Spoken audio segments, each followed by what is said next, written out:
So yesterday I made a video showing off all my PCs. So today I will be showing you all my Macs, because my channel name is Macintosh Manny 12. So, well, not just because of that, because I've got lots of Macs too, and I like him. So here he goes. We will start here with the fastest and best of all. This is a 2010 iMac. 27-inch, full-blown house, 3.2 gigahertz, Intel Core i7. No, not a quad. The quad was a 2.93, I think, or something 2.7. I don't even know. I think the first gen i7. So, what is it? A Neolem, I think. It's got 10 gigabytes of RAM, a 1 terabyte hard drive, Radeon 5750 graphics card. And yeah, it's running in the meantime Yosemite, but it will soon be upgraded to El Capitan, just actually because I have stupidly updated it to the El Capitan beta and opened up my Photos app with this, and now the library is only, available for 10.11, so I need to upgrade, but not a huge deal anymore, because this is not my main machine anymore, but it's my secondary one. So I do still cut some videos here and there, because I still know Final Cut Pro 10 a little better than Video Pro X, even though it's pretty, from the whole concept the same. But it works great. Nice Mac. It has been rock solid, never given me a single problem.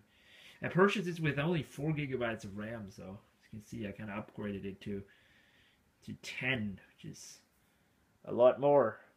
Way more than I'll ever need on this, but 4, not working. Here's a 1 terabyte hard drive, or 1.5, not sure yet. Here, a 500 gig, because this thing is only, one hard drive only, and that's one of the reasons I went away from this, because that system still was, kicking ass, but this one hard drive and this just one everything, no upgradability except RAM.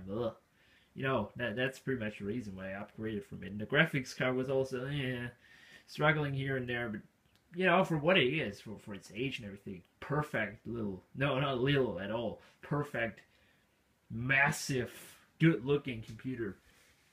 There you go. It's still the fat one, Wow, so fat. So that's my 27-inch iMac. We will continue here with this PowerMac G4. I'm not really following any kind of orders. I'm just doing randomly what I come across. This is a 933 megahertz G4 single core. It's a Quicksilver model. I don't even know how much RAM it has. Let's just check. It's so easy. Look at that. We got 512 and 512. So we got a gigabyte of RAM.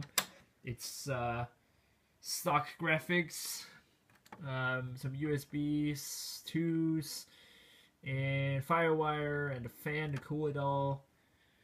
And hard drive is an 80 gig Maxter. Currently runs Leopard and some sort of Linux. And yeah, it's a great little machine. Perfect for doing some lightweight stuff. It's not really doing anything right now, but I do like screwing around with it here and there. Look at all of this. You can have so much done in this machine. Not like on new Macs, we can't do crap. This is like, wow. Look at that design, perfect. Still PCI slots. PCI! Don't have that on a new Mac Pro. So, this is the old G4 Quicksilver. Here we have my trusty old PowerBook G4, and when a camera decides to focus, there you go. This is my PowerBook G4. I purchased this in 2011. It's a 2005 model. I used this so long as a laptop, even though I could have had way better ones, from processor speed and graphics wise. This thing was kicking ass for what I did on it. Now, of course, it's a Power PC, and support obviously is going downhill for these machines. So yeah, it's not really doing anything in the moment. I use it still here and there to browse the web, believe it or not. or whatever, play some music, but not really for anything particularly. This is a 1.5 gigahertz G4, and it has a gigabyte of RAM. Unfortunately, one RAM slot is dead in this, so it only recognizes the 1 gig. Could have easily had 2 gigs, but it's a shame. It's got the what graphics, I don't know. It's got 64 megs of RAM. The graphics is a little weak thing on this. You could have had way better ones, like the top end ones had 128 max. So, but yeah, now it runs. I used to run Linux on this for a long time, just to how it runs, to see how it goes. But for PowerPC machines, OS 10 is still a better option. It runs Leopard. Used to run Lubuntu, Ubuntu, Xubuntu, like every Ubuntu, like Debian and everything. None of them were as good as OS 10 on this. If you really want to use Linux on a Mac, if you really want to do that, you should go with an Intel. For these machines, it's more just trial and error, and if you're a geek like me who likes doing this, then it's good. But for work or anything to rely on, it's not a good idea to put Linux on a PowerPC. It's just the support is just awful, and yeah, and you can get decent PCs with Linux for way cheaper actually. So yeah, you shouldn't really buy like a PowerBook for Linux. It's a waste of money, but yeah, if you want a low-end machine that is reliable and OS 10 and everything, buy it. Great machine. It's got 80 gigs of hard drive storage goodness, and it's probably never going to leave me. So this is the PowerBook G4, a great machine. Nice aluminum design, by the way. Going away from the nice aluminum, we'll come to this plastic design. Now, I have owned 2 iBooks in my life.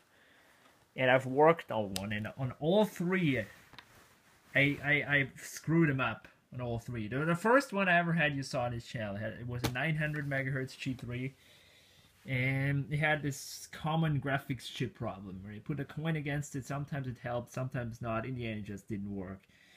And I was so furious and smashed the crap out of this thing, and yeah. And then I came across this one G4 iBook. I think it was a 1 gigahertz. An old computer from a friend of mine had the hard drive problem, and yeah, when I put it back together, it would boot, but the hard drive, I think the connector on the hard drive was broken or something, because it was just not recognizing the damn hard drive. It was spinning up and everything, but yeah, whatever. Then I got this. Yeah, got it for really cheap, 25 bucks, but it worked perfectly. It was the first iBook that I ever had that worked. And then I took it apart on YouTube and then fucked it up. Man, I'm so damn angry. You've seen it on my videos. I screwed up the connector cable for the power button that goes somewhere here, because I ripped it out too much, and it broke. So what I wanted to say before I tell you the specs and everything, iBooks are the worst built Macs I've ever come across. Yes, this, like, all 3 I've seen in my life are broken, or were broken, or whatever. You get the idea. This generation of laptops, I can't recommend this. I don't even know why I still have this. I mean, it's still kind of fixable, I think, when you solder this in, or get a whole new main board, and I will do that eventually, like try and solder it, but properly this time, not the crappy way we did it on the iPod, which was more like destroying, not really soldering. But yeah, iBook G4, this is unfortunately a top end one that could have been so good. It's a 1.42, I think, gigahertz, 1.5 gigs of RAM, no hard drive, and it's crappy graphics card with 32 megs, broken optical drive, missing key, but it could have been so good. It's even the 14-inch. It's not even in that bad of a shape. Just this key is missing. It looks still so good, but hate this thing. So I needed to get rid of all the PCs in front of this closet here to get to this EMac. This hasn't been running in months, which is unfortunately the reason why I don't know the RAM configuration and the operating system, but I think it runs OS 10 Tiger. It's the first gen 700 megahertz EMac, and it has a 40 gig hard drive. That's all I know. I think it has 512 megs of RAM, something like this. Was also an ex-Linux machine, but yeah, same goes for this. Linux on these things is just a pain in the ass. Not a good thing to do. But you know, I like doing stuff like this. I like experimenting with hardware, and software and stuff. So yeah, this is the first gen EMac. Currently it's not doing anything, it's just sitting in there and yeah, resting, whatever you can call it. Not getting rid of it though. Does work. Has great speakers. And yeah, I've made plenty of videos on this, so I don't know what I'll do with this eventually. But now I just gonna sit there and relax and yeah, get vintage eventually.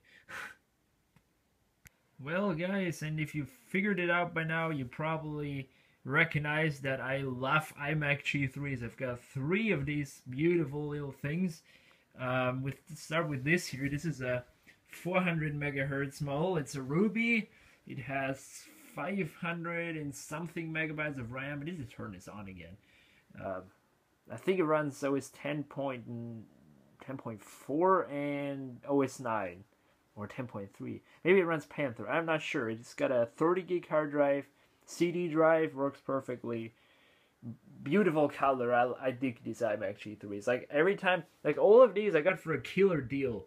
And like I would do it all over again. I could have hundreds of these. I wouldn't care. So here is this has got to be my favorite. This is Indigo. I'm sorry, I'm not really pulling them out for you. You know, you get the idea. It looks like this, just blue. I'm blue, dabby. No, gotta stop it here. This is a 500 megahertz small. So is this.